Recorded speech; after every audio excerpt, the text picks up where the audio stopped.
ಮತ್ತೆ ಕೇಳುವುದೇನು? ಉಚಿತೋಚಿತ ಕರ್ಮಗಳು ಯಥೋಚಿತವಾಗಿಯೇ ನಡೆದು ಯಜ್ಞ ಕಾರ್ಯವು ಸಾಂಗವಾಗಿ ನೆರವೇರಿತು.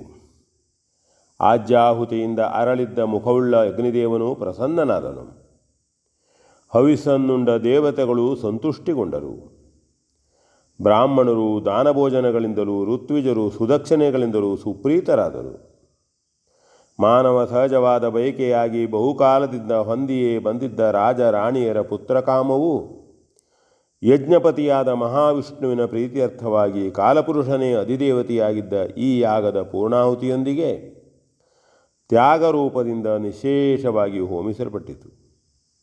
ನೀಲ, ಪೀತ, ಶ್ವೇತಾರುಣವೇ ಮುಂತಾದ ವರ್ಣಗಳಿಂದ ರಂಜಿತನಾದ ಸಪ್ತಾರ್ಚಿಯು ಋತ್ವಿಜರು ಮಂತ್ರಘೋಷವನ್ನು ಗೈಯುತ್ತಿರಲು ಪ್ರಾರ್ಥಿಸಿದ ಸಾರ್ವಭೌಮನ ತಲೆಯ ಮೇಲೆ ವಿಸ್ಫುಲಿಂಗಾಕ್ಷತೆಗಳನ್ನು ರಚಿ ಅನುಗ್ರಹಿಸಿದನು.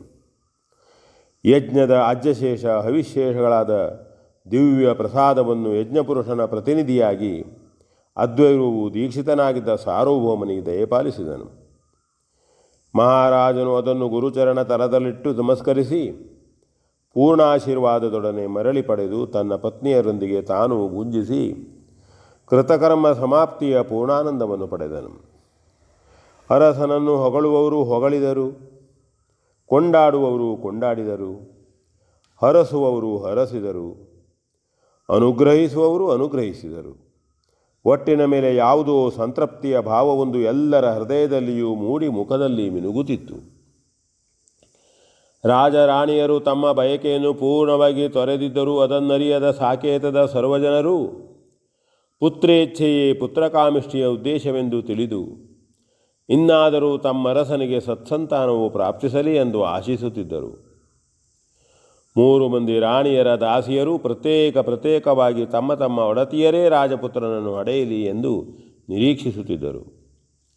ಇದ್ದಕ್ಕಿದ್ದಂತೆಯೇ ಒಂದು ದಿನ ಸಾರ್ವಭೌಮನ 3 ಅರಸಿಯರು ಒಂದೇ ದಿನ ಋತುಸ್ನಾತೆಯರಾದರೆಂಬ ವಿಶೇಷವೊಂದು ಅಂತಃಪುರಗಳಿಂದ ಹೊರಬಿದ್ದಿತು. ಮತ್ತೊಂದು ದಿನ ಪ್ರಧಾನ ಅಂತಃಪುರದ ಚಂದ್ರಶಾಲೆಯಲ್ಲಿ ವೃದ್ಧರಾಜನು ತನ್ನರಸಿಯರೊಂದಿಗೆ ಜತೆಗೂಡಿ ಸಂತೋಷಪಡುತ್ತಿದ್ದನಂತೆ. ಪೂರ್ಣಚಂದ್ರನ ಕಿರಣಧಾರೆಯಂತೆ ಇಳಿದಿದ್ದ ಮಹಾರಾಜನ ಕೇಶರಾಶಿಯನ್ನು ಏಕಾಸನ ಮಂಟತೆಯಾದ ಕೌಸಲ್ಯೆಯು ತನ್ನ ಕೈಯಿಂದಲೇ ಸವರಿ ಸಿಕ್ಕು ಬಿಡಿಸುತ್ತಿದ್ದಳಂತೆ. ಕೈಕೇಯಿಯು ಅರಸನ ಕೈಯನ್ನು ತಾನೇ ಎತ್ತಿ ತನ್ನ ಹೆಗಲ ಮೇಲೆ ಹೇರಿಕೊಂಡಿದ್ದಳಂತೆ. ಸುಮಿತ್ರೆಯು ಪತಿದೇವನ ಪಾದ ಕಮಲಗಳನ್ನು ಮುಟ್ಟಿ ಕಣ್ಣಿಗೊತ್ತಿಕೊಳ್ಳುತ್ತಿದ್ದಳಂತೆ. ರಾಜ ರಾಣಿಯರು ಹೀಗೆ ಹೊಸ ದಂಪತಿಗಳಂತೆ ಅಲ್ಲಿ ವಿಹರಿಸುತ್ತಿದ್ದರೆಂಬ ವಾರ್ತೆಯು ಅರಮನೆಯಿಂದಲೇ ಹೊರಹೊರಟಿತು. ಇನ್ನೊಂದು ದಿನ 3 ಅಂತಃಪುರದ ದಾಸಿಯರು ತಮ್ಮ ತಮ್ಮ ಒಡತಿಯರು ಗರ್ಭವತಿಯರಾಗಿದ್ದಾರೆಂಬ ಸುದ್ದಿಯನ್ನು ಸಾರುತ್ತಾ ಸಡಗರದಿಂದಲೇ ಓಡಾಡತೊಡಗಿದರು. ವಾರ್ತೆ ಇದು ನಗರವನ್ನೂ ತುಂಬಿ ದೇಶದಾದ್ಯಂತ ಹಬ್ಬಿತು. ನಿಕ್ಷೇಪವನ್ನು ಕಂಡ ಕೊಡುಬಡವನಂತೆ ಎಲ್ಲ ಜನರೂ ತಮ್ಮ ತಮ್ಮ ಸಂತೋಷವನ್ನು ತೋಡಿಕೊಂಡರು. ಅರಸನ ಅಂತರ್ಯವು ಮುಂಗಾರಿನ ಮೇಘ ದರ್ಶನವಾದ ಮಯೂರದಂತೆ ಒಳಗೊಳಗೆ ನರ್ತಿಸತೊಡಗಿತು. ಮಹಾರಾಜನು ನಿಧಿಯನ್ನು ಕಂಡು ಹಿಗ್ಗುವಂತೆ ತನ್ನ ರಾಣಿಯರನ್ನು ಕಂಡು ಅಭಿಮಾನದಿಂದಲೇ ಮಾತಾಡಿಸಲು ತೊಡಗಿದರೆ ಆ ಅರಸಿಯರು ಮುದುಕಿಯರಾದರೂ ನವವಧುಗಳಂತೆ ನಾಚಿ ತಲೆಯನ್ನು ತಗ್ಗಿಸತೊಡಗಿದರು. ಗೊನೆ ಇಡುವ ಹೊಂಬಾಳೆಯಂತೊಪ್ಪಿದ್ದ ತನ್ನ ಪತ್ನಿಯರನ್ನು ನೋಡುತ್ತಲೇ ದಶರಥನು ಸಂಪೂರ್ಣವಾಗಿ ತಾರುಣ್ಯವೊಂದೇ ಹೊಂದಿದವನಂತೆ ಕಳೆದುದೆಲ್ಲವನ್ನೂ ಒಂದೊಂದಾಗಿ ಮರೆಯತೊಡಗಿದನು. ಪುತ್ರ ಕಾಮಿಷ್ಟಿಯ ದಿವ್ಯ ಪ್ರಸಾದದ ಸ್ವಾತಿ ಹನಿಯು ಸಾರ್ವಭೌಮನ ಮಡಿಯದಿರ ಗರ್ಭದಲ್ಲಿ ಮುತ್ತಾಗಿ ಬೆಳೆಯತೊಡಗಿತೆಂದು ನಾಗರಿಕರೆಲ್ಲರೂ ರಾಜಮನೆತನದ ಉತ್ತಮ ಭವಿಷ್ಯವನ್ನೇ ನಿರೀಕ್ಷಿಸತೊಡಗಿದರು. ಶುಕ್ಲ ಪಕ್ಷದ ಚಂದ್ರಬಿಂಬವು ತನ್ನ ಕಲೆಗಳನ್ನು ಒಂದೊಂದಾಗಿ ತುಂಬಿಕೊಂಡಂತೆ ಗರ್ಭಿಣಿಯರು ಅದರ ಲಾಂಛನವನ್ನು ತಮ್ಮ ತಮ್ಮ ಮುಖಗಳಲ್ಲಿ ತಳೆದರು. ತಮ್ಮ ತಮ್ಮ ಅಂಗಾಂಗಗಳ ವೈವರ್ಣ ವೈಶಿಷ್ಟ್ಯಗಳನ್ನು ಗಮನಿಸಿಕೊಂಡು ದಶರಥ ಪತ್ನಿಯರು ಪ್ರಪ್ರಥಮವಾದ ಆ ಅಪೂರ್ವ ಅನುಭವದಿಂದ ತಮ್ಮನ್ನು ತಾವೇ ಮರೆತಿರುವರೆಂಬಂತೆ ಬೀಗಿಕೊಂಡರು. ಮಾತ್ರವಲ್ಲ, ಮನುವಂಶದ ಸೌಭಾಗ್ಯವನ್ನೇ ತಮ್ಮ ತಮ್ಮ ದೇಹದಲ್ಲಿ ತಾವು ಧರಿಸಿರುವರೆಂಬಂತೆ ಹಿರಿ ಹಿಗ್ಗಿಕೊಂಡರು. ಇದೆಲ್ಲವನ್ನು ಗಮನಿಸಿದ ಪೂಜ್ಯರಾದ ವಸಿಷ್ಠರು ಸ್ವಯಂ ದರ್ಶನಗೊಟ್ಟು ಸಂತೃಪ್ತ ಭಾವದಿಂದ ಪೂರ್ಣ ಆಶೀರ್ವಾದವನ್ನಿತ್ತು ಹರಸಿದರು. ಕಾಲೋಚಿತವಾಗಿ ಗುರು ನಿರೂಪಣೆಯಂತೆ ಪುಂಸವನ ಸೀಮಂತಾದಿಗಳು ನೆರವೇರಿದವು. ಸ್ವತಃ ಸಾರ್ವಭೌಮನು ಪ್ರತ್ಯೇಕವಾಗಿ ತನ್ನರಸಿಯರ ಬಯಕೆಗಳನ್ನು ಕೇಳಿ ಸಲ್ಲಿಸತೊಡಗಿದನು. ಭೂಮಿಯ ಬೆಳೆಯು ಗೋವುಗಳ ಹಾಲು ಹೆಚ್ಚತೊಡಗಿದವು. ನದಿಗಳು ಶುದ್ಧ ಜಲಪೂರ್ಣವಾಗಿ ಹರಿಯತೊಡಗಿದವು.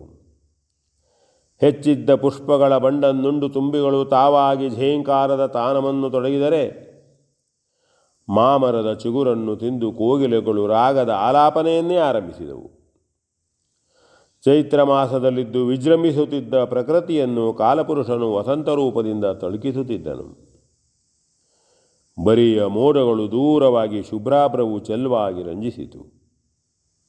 ಕೃಷ್ಣ ಪಕ್ಷದ ತಾಪವನ್ನು ಸಹಿಸಿಕೊಂಡ ಚಕೋರ ತತಿಗಳು ಶುಕ್ಲ ಪಕ್ಷದ ಚಂದ್ರಿಕಾವೃಷ್ಟಿಯ ಸುದೆಯನ್ನು ಹೀರಲು ಅತ್ಯಾಸಕ್ತಿಯಿಂದ ಬಾಯಿಬಿಟ್ಟು ಹಾರೈಸುತ್ತಿದ್ದವು. ಯಾವುದೋ ಒಂದು ಮುಹೂರ್ತವನ್ನು ಹೊಂದಿಸಿಕೊಡುವುದಕ್ಕಾಗಿಯೇ ಪ್ರತಿ ನಿಮಿಷವೂ ಹಿಂದೆ ಸರಿದು ಸಿದ್ಧವಾಗುತ್ತಿತ್ತು.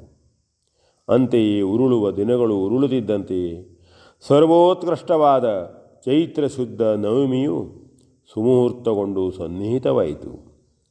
ಇದ್ದಕ್ಕಿದ್ದಂತೆಯೇ ಅಂತರಿಕ್ಷದಿಂದ ಹೂಹನಿಗಳು ಸುರಿಯುತ್ತಿರಲು ಪುನರ್ವಸತು ನಕ್ಷತ್ರದ ಕರ್ಕಟಕ ಲಗ್ನದಲ್ಲಿ ಅಯೋಧ್ಯ ದೇಶದ ಪಟ್ಟದ ಮಹಾರಾಣಿ ಕೌಸಲ್ಯಾದೇವಿಯು ಸುಪುತ್ರನನ್ನು ಹಡೆದು ತಾಯಿಯಾದಳು. ಸುಪುತ್ರೋದಯದ ಸುವಾರ್ತೆಯನ್ನು ಕೇಳಿ ಹರ್ಷ ಪುಳಕಿತನಾದ ದಶರಥನು ಪೂಜ್ಯರಾದ ವಸಿಷ್ಠರನ್ನು ಬರಮಾಡಿಕೊಂಡು ಅವರ ಆಶೀರ್ವಾದವನ್ನು ಪಡೆದು ತನ್ನ ಮಗನನ್ನು ನೋಡುವುದಕ್ಕಾಗಿ ಅತ್ತ ನಡೆದನು. ಸುಪುತ್ರನ ಸುಂದರ ವದನಾರವಿಂದವನ್ನು ಎಂದು ಕಂಡೆನೋ ಎಂದು ಹಂಬಲಿಸುತ್ತಾ ಜೀವನವನ್ನೇ ಸವಹಿಸುತ್ತಿದ್ದ ತನ್ನ ತಂದೆಯ ಆಭಿಷ್ಟವನ್ನು ಪ್ರಪ್ರಥಮವಾಗಿ ಈಡೇರಿಸಲು ಸಿದ್ಧನಾಗಿಯೇ ಜನ್ಮಸಿದ್ಧನೆಂಬಂತಿದ್ದ ಕೌಸಲ್ಯ ಗರ್ಭಸಂಭೂತನನ್ನು ಮಹಾರಾಜನು ತಂದೆಯಾಗಿ ತನ್ನ ಮಗನನ್ನು ಮೊದಲ ಬಾರಿ ದರ್ಶಿಸಿದನು. ಕಣ್ದಣಿಯೇ ನೋಡಿ ಆನಂದಪಟ್ಟನು. ಏನು ಭಾಗವತ್ ಪರ್ಬಲ್ಲಿ.